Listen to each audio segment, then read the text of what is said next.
नमस्कार. भारतीय स्वातंत्र्याच्या अमृत महोत्सवाच्या तुम्हाला सगळ्यांना खूप शुभेच्छा. आज देशभर सगळीकडे भारताच्या स्वातंत्र्य दिनाच्या 75व्या वर्धापनाचा आणि या स्वातंत्र्याच्या 75 वर्षाचा सोहळा सगळीकडे उत्साहात साजरा होतोय. हा उत्साह सगळीकडे पाहायला मिळत असताना आज आपण भारतीय स्वातंत्र्यातल्या 75 वर्षामध्ये 30 वर्ष हे भारताच्या अर्थक्रांतीचे आहेत, याच्यावरही एक मंथन करणार आहोत. शिवाय गेल्या 75 वर्षात भारताने जी उंची गाठली आहे, प्रत्येक क्षेत्रामध्ये भारताने एक क्रांती केलेली आहे, प्रत्येक क्षेत्रामध्ये भारताने एक पाऊल पुढचं टाकलेलं आहे. आज भारताची मान एका शानदार पद्धतीने तरुणाईच्या प्रत्येक कल्पक विश्वामध्ये उंचावलेली पाहायला मिळते. आत्ताच्या ऑलिम्पिकमध्ये भारताने ॲथलेटिक्समध्ये मिळवलेलं गोल्ड मेडल, ॲथलेटिक्स मिळवलेलं सुवर्णपदक हे एक मानाचा तुरा भारताच्या शिरपेचामध्ये खोवून देणारा ठरला. आत्तापर्यंत केलेली ऑलिम्पिकमधली कामगिरी आणि 2020 टोकियो ऑलिम्पिकमध्ये झालेली भारताची कामगिरी ही प्रत्येकाला क्रीडा क्षेत्रामध्ये नवी आशा दाखवणारी ठरली. IT क्षेत्रामध्ये होत असलेले वेगवेगळे बदल, पायाभूत क्षेत्रामध्ये झालेली बदल, टेलिकॉम क्षेत्रामध्ये झालेले बदल आणि 30 वर्षाच्या या अर्थक्रांतीने भारताला दिलेले वेगवेगळे आयाम याविषयी आज आपण चर्चा करणार आहोत. आणि या 75 वर्षामध्ये सामाजिक, राजकीय, सांस्कृतिक स्थित्यंतर भारताने कशी पाहिली याचाही धांडोळा या कार्यक्रमात आपण घेणार आहोत. या कार्यक्रमात नेहमीप्रमाणे सगळी तज्ज्ञ मंडळी सहभागी आहेत. आपल्यासोबत आहेत अर्थतज्ञ, भारताच्या नियोजन आयोगाचे माजी सदस्य डॉक्टर भालचंद्र मुणगेकर. आपल्यासोबत ज्येष्ठ IT तज्ज्ञ, अर्थतज्ञ डॉक्टर अच्युत गोडबोले हे देखील आपल्यासोबत आहेत. आपल्यासोबत सकाळचे संचालक संपादक श्रीराम पवार सर हेही आपल्यासोबत आहेत. आणि ज्येष्ठ राजकीय विश्लेषक आणि सामाजिक राजकीय स्थित्यंतराचे जाणकार डॉक्टर कुमार सप्तर्षी हेही या कार्यक्रमात आपल्यासोबत सहभागी झालेत. मला सुरुवात मुणगेकर सर आपल्यापासून करायची आहे. एक सुधारणांचं पर्व 91 पासून आपण पाहिलं या 75 वर्षांमध्ये स्वातंत्र्याच्या, आणि ते सुधारणांचं पर्व हे आर्थिक क्रांतीचं पर्व होतं, अर्थक्रांतीचं पर्व होतं. याच्यात प्रत्येक क्षेत्रातली स्थित्यंतर आपल्याला पाहायला मिळाली. आज भारत 75 वर्षाचा झालेला पाहत असताना वय भारताचं 75 झालंय, पण भारत अधिक तरुण बनलाय. याबद्दल आपण काय म्हणाल? भारताने दुसऱ्या जागतिक महायुद्धानंतर स्वतंत्र झालेल्या सगळ्या देशांचा विचार करता भारताने आपलं एक राजकीय अखंडत्व हे तसंच राखून ठेवलं. भारत एक आहे ही लोकशाहीचा प्रयोग आपण यशस्वी केला. याचा अर्थ असा की 1991 पासून जी आर्थिक क्रांती सुरू झाली ती आर्थिक क्रांती 1947 सालापासून 1991 पर्यंत या पहिल्या 40 वर्षात जी प्रगती झाली, जो पंडित जवाहरलाल नेहरूंच्या काळामध्ये या देशाच्या प्रगतीचा, या देशाच्या एकूणच सर्वांगीण विकासाचा जो पाया घातला गेला, त्या पायाच्या खांद्यावर 1991 नंतरची आर्थिक क्रांती उभी आहे. एक मी सुरुवातीला सांगू इच्छितो, आपल्याकडे काही लोक असं म्हणतात की साधारणपणे गेल्या 50-60 वर्षात काहीच झालेलं नव्हतं आणि संबंध देश अंधारामध्ये. हा एकूणच आर्थिक, सामाजिक, सांस्कृतिक आणि शैक्षणिक क्षेत्रामध्ये सुरुवातीच्या काळामध्ये आपण जर तुलना जर केली, 1950 साली भारत कुठे होता आणि 1991 कुठे होता आणि 2014पर्यंत कुठे आला, याचा आपण जर तौलनिकदृष्ट्या विचार केला तर आपल्याला असं लक्षात येईल की भारताचं संबंध फाउंडेशन जे आहे हे फाउंडेशन करण्यामध्ये सुरुवातीची 25-30 वर्षे गेली. आणि आर्थिक क्रांतीचा विचार आपण करताना it is a mix bag, एक संमिश्र अशा प्रकारचं आपलं यश आहे. म्हणजे आपण साधारणपणे 1991 पासून आत्तापर्यंत गेल्या 30 वर्षामध्ये आर्थिक प्रगतीचा साधारण विकासाचा दर हा प्रत्येक वर्षी 6 ते 6.5% होता. सुरुवातीच्या 25-30 वर्षामध्ये तो 3.5 ते 4% होता. म्हणून त्याची चेष्टा करण्यासाठी हिंदू रेट ऑफ ग्रोथ असं म्हणत असत. त्यामुळे आर्थिक प्रगतीचा विचार केला तर आज भारताचं उत्पन्न $3 ट्रिलियन, म्हणजे $1 बरोबर 75 रुपये असा आपण जर विचार जर केला तर जवळजवळ 2.25 लाख कोटी रुपये भारताचं उत्पन्न आहे. आणि भारत हा राष्ट्रीय उत्पन्नाचा विचार करता आज जगामध्ये 7वा देश आहे. फ्रान्सच्या अगोदर भारताचा नंबर लागतो. परंतु हे सांगत असताना सुरुवातीलाच एक गोष्ट मला सांगायला पाहिजे की 1991 पासून आत्तापर्यंत जो 6.5 पावणे 7% विकासाचा दर झाला, त्या विकासाचे बरोबर. फायदे या देशातील गरिबांपर्यंत, उपेक्षित लोकांपर्यंत, ग्रामीण जनतेपर्यंत, शहरातील गरीब लोकांपर्यंत ज्या प्रमाणात जायला पाहिजे होते त्या प्रमाणात ते गेले नाहीत.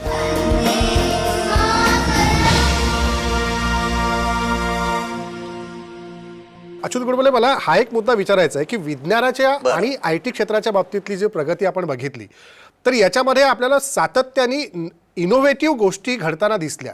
म्हणजे IT मध्ये देखील झालेले बदल हे खूप इनोव्हेटिव्ह वाटतात आपल्याला. IT क्षेत्रात भारताने घेतलेली झेप ही त्याच पद्धतीने एक कल्पक दृष्टीने मारलेली उडी दिसते. आणि विज्ञानामध्ये सातत्याने होत असलेल्या प्रगतीकडे आपण या 75 वर्षाचा धांडोळा घेतला तर कोणत्या गोष्टी स्पष्टपणे दिसतात? लोकशाहीचा पाया घालणं, म्हणजे नेहरू असतील, आंबेडकर असतील, सगळ्यांनी मिळून आपल्या भारतामध्ये लोकशाहीचा पाया घालणं आणि इतकी वर्ष लोकशाही टिकवून धरणं. बाकी अनेक ठिकाणी डिक्टेटरशिप आपण बघतो. हे एक माझ्यामध्ये मिरॅकल आहे.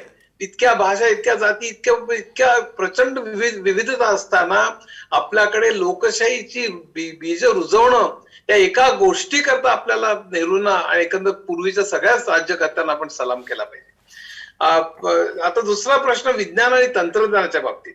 आणि मला स्वतःलाच वाटतं की या स्वातंत्र्यानंतर जी काही शिक्षणात जी काही हे झाली, म्हणजे IITs आणि IIMs, इस्रो, TIFR आणि इन्स्टिट्यूट ऑफ सायन्स, सगळीकडे जी प्रगती झाली, अनेक कॉलेजेस निघाली, त्यामधले इंजिनियर्स जे निघाले, त्यामुळे आपण इन्फॉर्मेशन टेक्नॉलॉजीमध्ये प्रगती करू शकलो. पण खरं सांगायचं म्हणजे मी स्वतः या प्रगतीकडे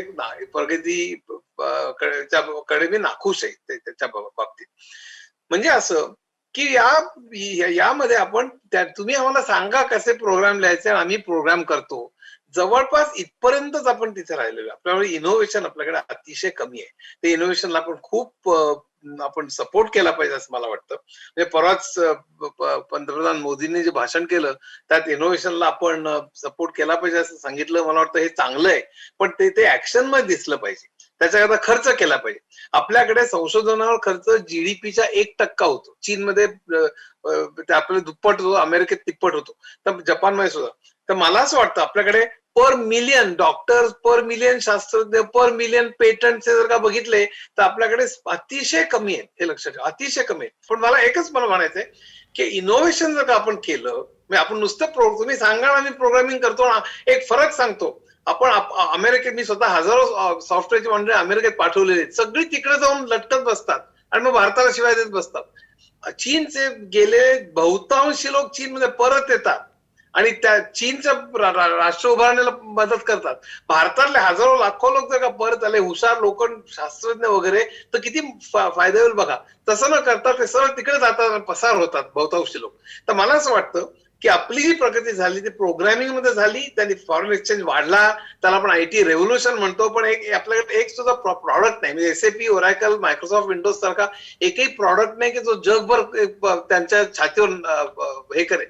पण त्याच्या आधी डॉक्टर कुमार सप्तर्षी, गेल्या 75 वर्षांमध्ये आणि या 75 वर्षांमधल्या 30 वर्ष जी अर्थक्रांतीची आपण सुधारणा पर्वांची पकडतो, याचा विचार केला तर याच्यातली साधारण राजकीय, सामाजिक स्थित्यंतरं आणि सांस्कृतिक स्थित्यंतरं ही खास करून कोणती वाटतात?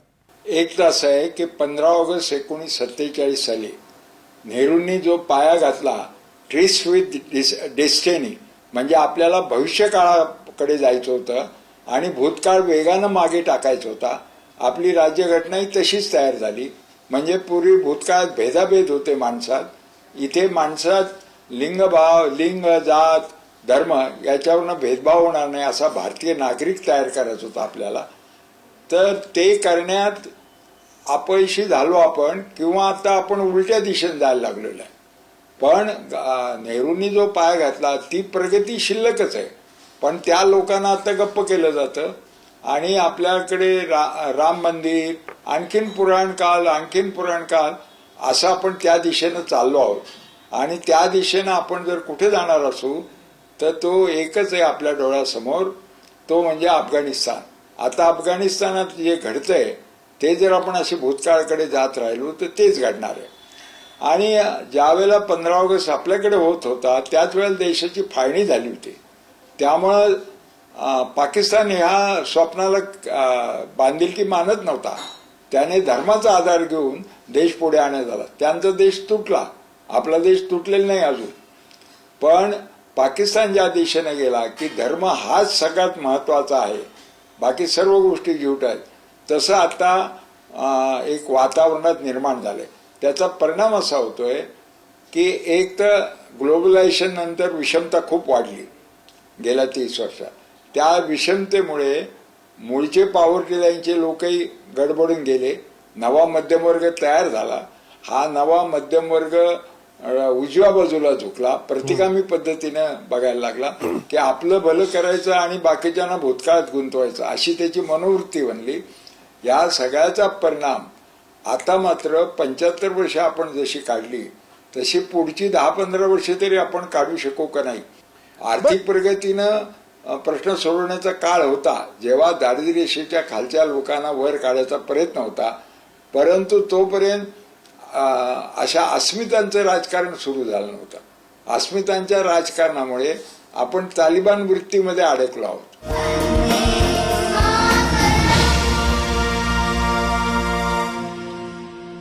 ह्या 30 वर्षातला जर खास करून विचार केला, कारण देशाची प्रगती ही 91 नंतर आर्थिक क्रांतीच्या रूपाने हळूहळू बदलताना आपल्याला दिसली, तर त्याच्यातला विचार 91 ते 2021 असा जर आपण केला तर हा विकास सर्वसमावेशक झाला असं म्हणायचं का, की झालं ते वाईट झालं आणि झालं ते चांगलं झालं, ह्या दोन गोष्टीमध्ये अडकून पडायचं आणि भविष्याच्या दृष्टीने आपण पुढचा काही विचार करायचा नाही, याला बघायचं कसं? 91च्या सुधारणांनी काही मूलभूत बदल या देशामध्ये केले हे काय, आणि ते बदल लायसन्स कोटा आज बंद पडण्यापासून जी काय म्हणजे एक तुटवड्याची व्यवस्था सगळीकडे होती तिथंपासून प्रचंड चॉईसेस असलेली व्यवस्था, ॲबंडन्सची व्यवस्था जी सगळ्या जगभर येते, त्याचा परिणाम कळत नकळत भारतावर झाला. आणि ते केवळ काही एका संकटातून तिकडं आपण ढकललो गेलो यात 100% तथ्य नाही आहे. त्यात तथ्य आहे, म्हणजे IMFचे जोड होता, जागतिक बँकेचा दबाव होता, हे सगळं काय आहे. पण ते नसतं तरी सुद्धा ग्रॅज्युअली त्याच दिशेनं जावं लागलं असतं. अशा प्रकारचे बदल जगभर होत होते. सोव्हिएत युनियन पडला होता, त्यामुळं ज्याला आपण नियोजनबद्ध विकास म्हणतो त्याविषयीचं आकर्षण जगभर कमी होत होतं. आणि अनेक असे जागतिक फॅक्टर होते, जागतिकीकरणाचा भर मोठ्या प्रमाणावर सगळ्या जगभर चालू झाला होता. त्यामुळे या प्रकारची कमी अधिक प्रमाणात कासेना पावलं टाकणं याला पर्याय नव्हता. पण 91च्या त्या क्रायसिसनं आपल्याला निर्णायकपणे तिकडे जावं लागलं. आता त्याचे परिणाम काय आहेत, तर त्याचे परिणाम उघड आहेत की साधारण 6.9%च्या सरासरी दरानं आपण मागच्या 25-30 वर्षामध्ये आपली अर्थव्यवस्था वाढते आहे. आणि ज्याला आपण अगदी गरीब म्हणतो तो सुद्धा 30 वर्षापूर्वीचा गरीब होता त्यापेक्षा थोड्या अधिक बऱ्या परिस्थितीत आहे असं आपल्याला म्हणता येईल. पण त्याचबरोबर विषमतेचं जर प्रमाण बघितलं तर ते 30 वर्षापूर्वी होतं त्यापेक्षा खूप प्रमाणात वाढलं आहे. म्हणजे मुठभर श्रीमंतांकडे प्रचंड संपत्ती जमा होते. पण हे फक्त भारताचं घडतंय का, तर जिथं जिथं ज्याला आपण न्यू लेवल पॉलिसीज म्हणतो त्या राबवल्या गेल्या. आणि जिथं जिथं हे हा मंत्र सांगितला, जिथं राजा व्यापारी तिथं प्रजा भिकारी, या तत्वज्ञानानं सगळ्या म्हणजे ज्याला जागतिकीकरण, उदारीकरण, खाजगीकरण असं म्हणतो आपण, त्या धोरणाच्या बुडाशी हे भांडवलदारी तत्वज्ञान आहे. सरकारनं इंटरव्हेन्शन करू नये असं जे लोक सांगत होते त्या भांडवलदारांना कोरोनाच्या संकटात आपल्या व्यवसायांसाठी पॅकेज मागायची वेळ आली. त्यामुळे सरकारचं इंटरव्हेन्शन हे पूर्णपणे नसावं, या टोकाला जायचं काही कारण नाही. आणि त्याचबरोबर पूर्ण बंदिस्त अर्थव्यवस्था सगळं सरकारनं ठरवावं, कुणी किती उत्पादन करावं, किती विकावं, किती आयात करावी, किती निर्यात करावी, या सगळ्यावर बंद घालणारी एक अतिशय पोलादी चौकटीची अर्थव्यवस्था, या दोन्ही टोकांकडं जायचं काही कारण नाही. आणि त्याच्यातला एक मधला मार्ग जो भारताशी सुसंगत असेल, ज्याच्यामध्ये हा जो पर्क्युलेशनचा सिद्धांत सांगितला जातो ना, की संपत्ती तयार होईल आणि ती एकदा तयार तर होऊ दे आणि मग ती तयार झाली की आपोआप खाली जाईल, तर ती तशी जात नाही. हे आता आपल्याला 30 वर्षाच्या अनुभवानं शिकवलेलं आहे. डॉक्टर गोडबोले, ज्या पद्धतीने आपण बघितलं की एक टप्पा आपण विकासाचा गाठतोय, एका टप्प्यावरती आपण जाऊन पोहोचतोय, पण अजूनही आपल्याला एक मोठा पल्ला गाठायचा आहे, याच्यावरती आपल्याला समाधान मानून चालणार नाहीये? नाही, खरं सांगायचं म्हणजे बरं का, मी जे बोलतोय ना ते कदाचित निगेटिव्ह वाटेल, खरं म्हणजे हे सगळ्यात पॉझिटिव्ह आहे असं माझं म्हणणं आहे. कारण आपल्याला पाहिजे आपण कुठे आहोत हे कळलं पाहिजे. आपण नुसती महासत्ता गजर करायचा, मीडियाने नुसतं गजर करायचा, काही इंटेलेक्च्युअल येऊन करायचं, तर आपण कुठे आहोत सांगण्याकरता फक्त काही आकडे मी सांगणार आहे. ग्लोबल हंगर इंडेक्स मध्ये आपला 117 देशात 102 नंबर आहे. एन्व्हायरमेंटल प्रोटेक्शन इंडेक्स मध्ये 180 देशात आपला 168वा नंबर आहे. ह्युमन डेव्हलपमेंट इंडेक्स म्हणजे शिक्षण आरोग्य वगैरे त्याच्यामध्ये 189 मध्ये 139वा नंबर आहे. वर्ल्ड हॅपीनेस इंडेक्स मध्ये 149 देशांमध्ये 139वा नंबर आहे. Quality of and accessibility of health care मध्ये 195 देशांमध्ये 145 नंबर आहे. जेंडर गॅप इंडेक्स म्हणजे स्त्री पुरुष ह्याच्यातला ते 156 देशात 140वा नंबर आहे आपला.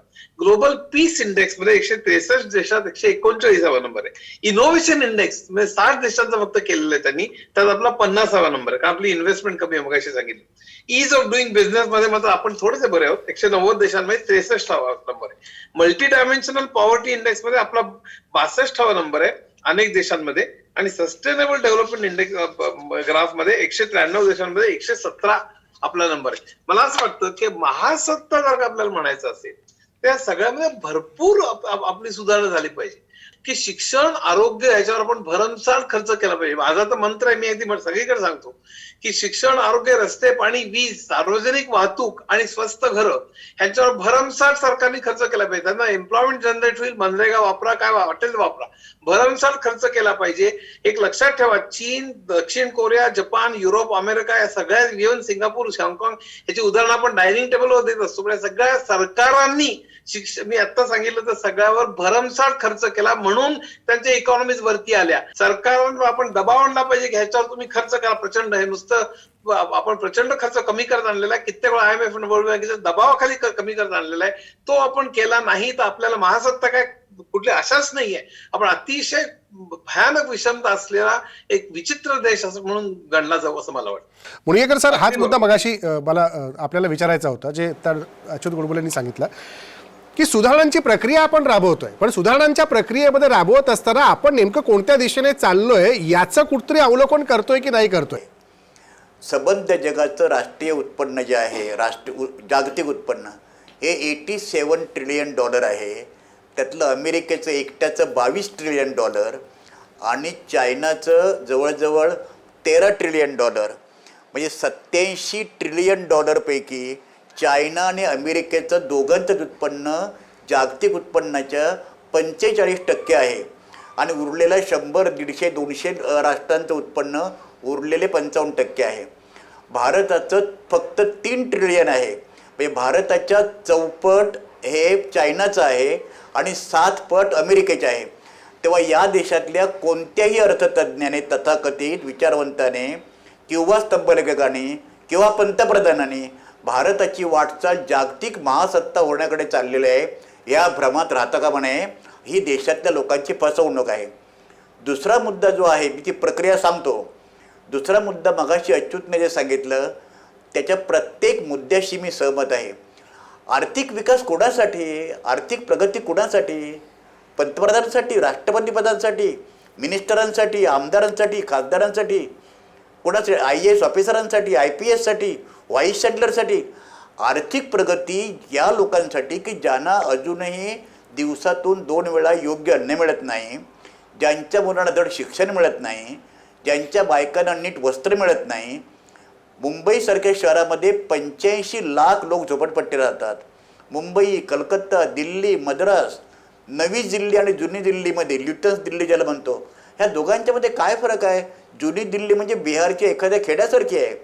तेव्हा ह्युमन डेव्हलपमेंट ज्याचा मुद्दा मगाशी अत्यंत समग्रपणे अच्युतने मांडला, ज्यात मी परत जाऊ इच्छित नाही, ही ह्युमन डेव्हलपमेंट ही आर्थिक प्रगतीची पहिली आवश्यक गोष्ट आहे.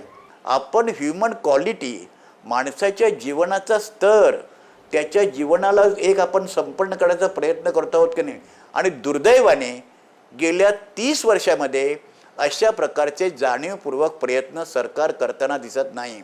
ज्या पद्धतीने मुसोलिनी पार्लमेंटरी पद्धतीने फॅसिझम आणला, ज्या पद्धतीने हिटलरने जर्मनीमध्ये लोकशाही पद्धतीने फॅसिझम आणला, त्या दिशेने आपण चाललो आहोत काय? आज चिदंबरमचं स्टेटमेंट कालचं असं आहे, आज ज्या दिशेने आपण चाललेलो आहोत तशी पद्धत जर सुरू ठेवली तर एके दिवशी या देशातले राज्यकर्ते संसद ही लॉक लावून टाकतील, कुलूप बंद करतील. आणि कोणताही राजकीय पक्ष, if it is doing politics on the basis of caste, language, religion, region, तर त्याचा मुकाबला करण्यासाठी या देशातील जनतेने सिद्ध व्हायला पाहिजे.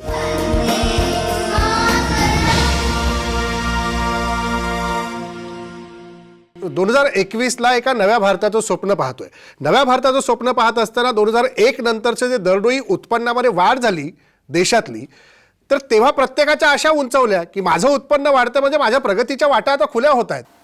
असं आहे की नव्या भारताची आपण उभारणी करताना पासमधलं जे भूतकाळातलं जे चांगलं असेल ते घ्यायला पाहिजे आणि भूतकाळाचे प्रश्न आपली पाठ सोडत नसतात ते आव्हान म्हणून घेऊन स्वीकारून ते सोडवलं पाहिजे. आपल्याकडनं उद्या भारतामध्ये असंच चालू राहिलं तर अंबानीच्या नावाने देश होईल.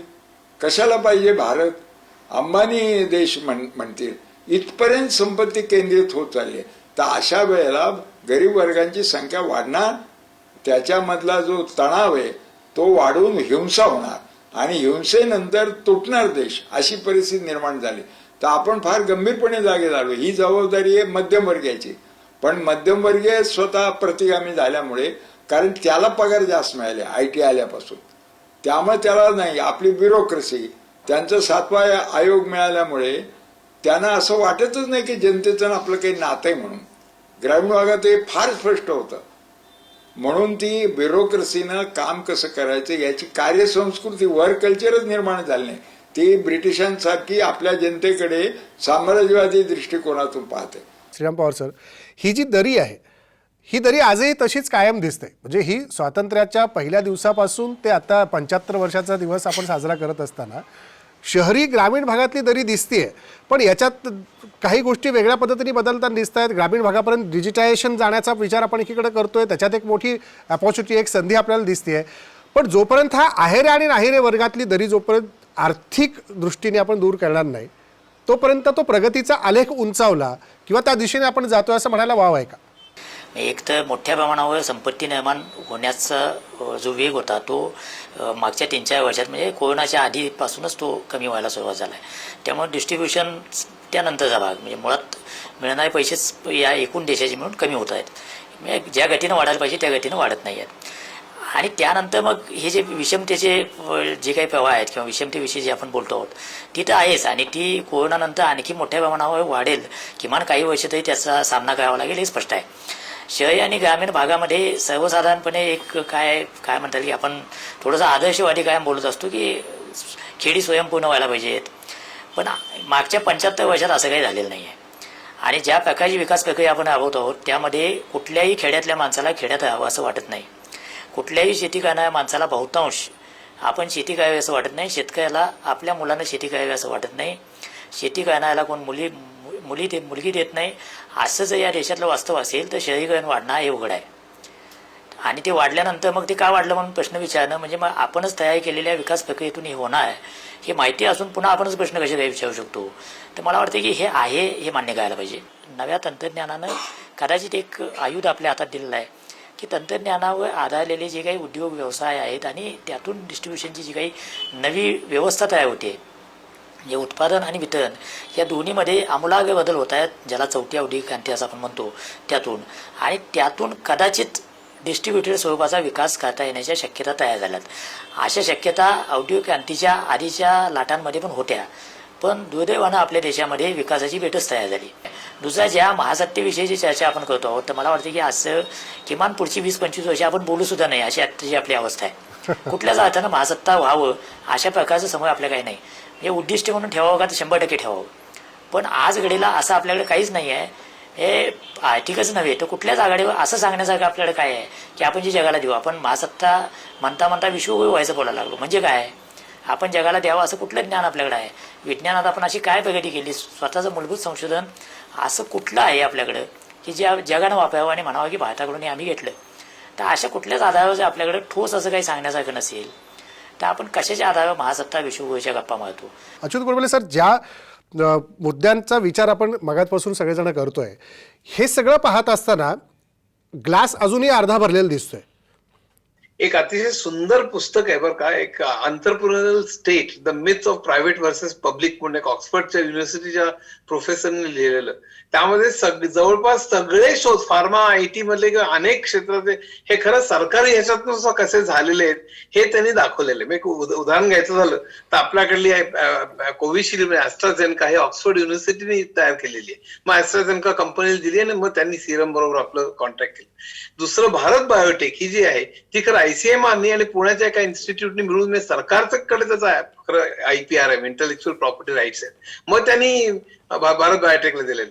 नुसतं एवढंच नव्हे, आतापर्यंत जागतिक इतिहास भारतामध्ये TIFR, इस्रो, CSIR आणि इतर अनेक ठिकाणी शोध जे लागलेले आहे, DRDO इथेच सगळे शोध, BARC बरेचसे शोध इथे लागलेले आणि त्या शोधांचा वापर करून मग प्रायव्हेट सेक्टर बराच पैसा कमावतो.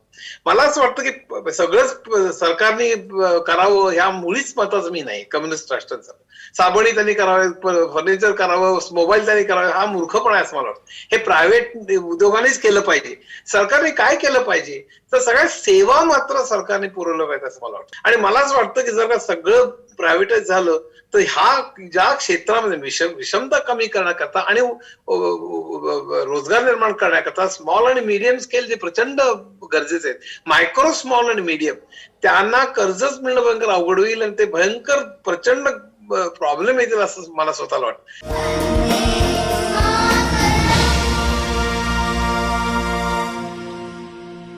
जो मुद्दा मगाशी डॉक्टर सप्तर्षींनी देखील आणला होता त्याच मुद्द्यावरती मला हा प्रश्न आपल्याला विचारायचा की लष्करी सिद्धतेमध्ये आपण कुठपर्यंत येऊन पोहोचलोय, म्हणजे आजूबाजूची जी एकूण आव्हानं आपल्या समोर आता पाहायला मिळतात त्यानुसार.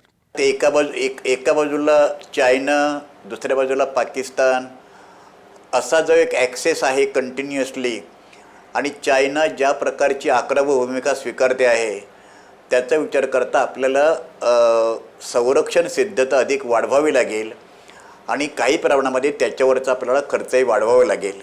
शेतीमध्ये गुंतवणूक वाढली, सरकार शेतकऱ्यांचं उत्पन्न दुप्पट करायला निघालंय आणि मग त्याच्यावरती सगळं बाजार अवलंबून आहे, धान्य उत्पादनावरती पुढची सगळी गणितं अवलंबून आहेत.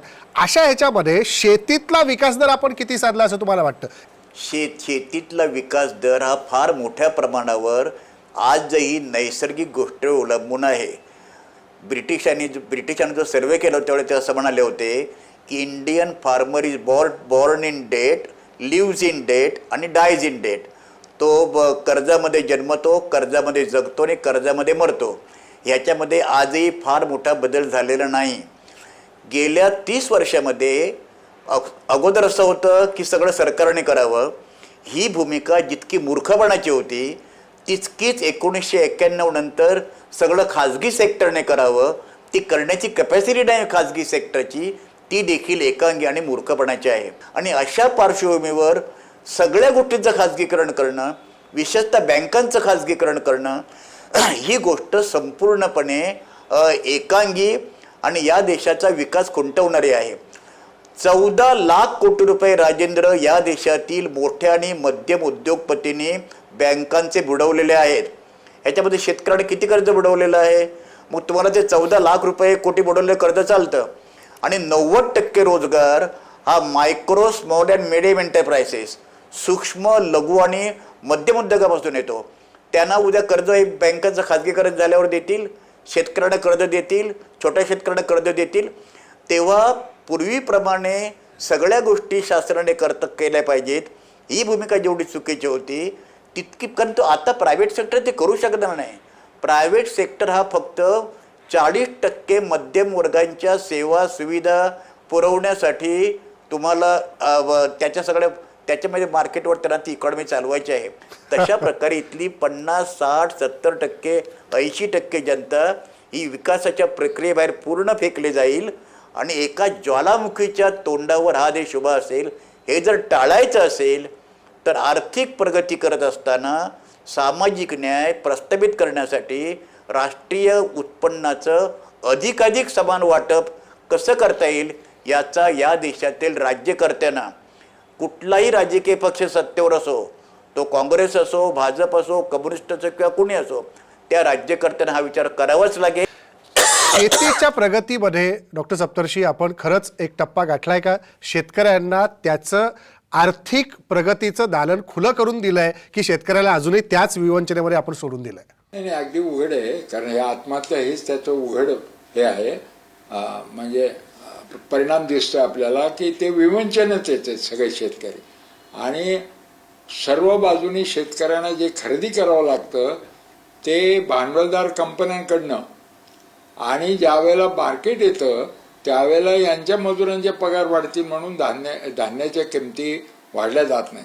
हा जो पॉलिटिकल कंट्रोल आहे हा गेल्या 8-10 वर्षामध्ये पूर्णतः भांडवलदाराच्या हातात गेलाय. खाजगीकरण म्हणजे भांडवलशाहीच्या हातात देणं, आणि देश त्यांच्या हातात गेलाय. त्यामुळे शेतकरी आणि त्यांच्या संघर्षात शेतकऱ्याकडे काही राहिलेलं नाही, उरलेलं नाही. म्हणून मग तो त्याच्या मुलांना म्हणतो की तुम्ही भांडवलदारांना दत्तक जा, शहरात जा बाबा, काहीतरी नोकऱ्या करा, काही करा असं म्हणतो. पण आणि विकासामुळे विकास करायचा ज्या वेळेला तेव्हा पुनर्वसनाचे प्रश्न फक्त गरिबांचेच असतात, मोठ्या माणसांच्या पुनर्वसनाचा प्रश्न येतच नाही कधी. तर त्याच्यातही त्यांचं ते देशोधडीला लागत आहे. आणि जे बंधुत्व आहे बरं का, माणसांमधलं बंधुत्व किती आहे एका देशातलं, त्याच्यावर देशाची किंमत असते. हो सर, खरं आहे श्रीराम सर, हाच मुद्दा की शेती एक फायदेशीर किफायतशीर बनवायची असेल आणि शेतीतली आधुनिकता आणून या अर्थक्रांतीच्या टप्प्याला अजून काही जोड द्यायची असेल तर आपल्याला कोणते टप्पे गाठले पाहिजे या क्षणाला किंवा या पुढच्या काळामध्ये? शेतीची अवस्था खूप चांगली नाही हे आत्ता सगळ्यांनी सांगितलं, ते खरं आहे. याच्यात काही शंकेचं कारण नाही, ते खरंच आहे. पण याचा अर्थ असा नाही की शेतीमध्ये सुधारणा करता येणार नाही. ती सुधारणा करता येणं शक्य आहे, पण त्याच्यासाठी एकूणच व्यवस्थेला खूप बदलावं लागेल. आणि खास करून जे राज्यकर्ते आहेत त्यांना आपली भूमिका शेतीविषयीची बदलावी लागेल. काही अनेक पारंपरिक धारणा सोडाव्या लागतील.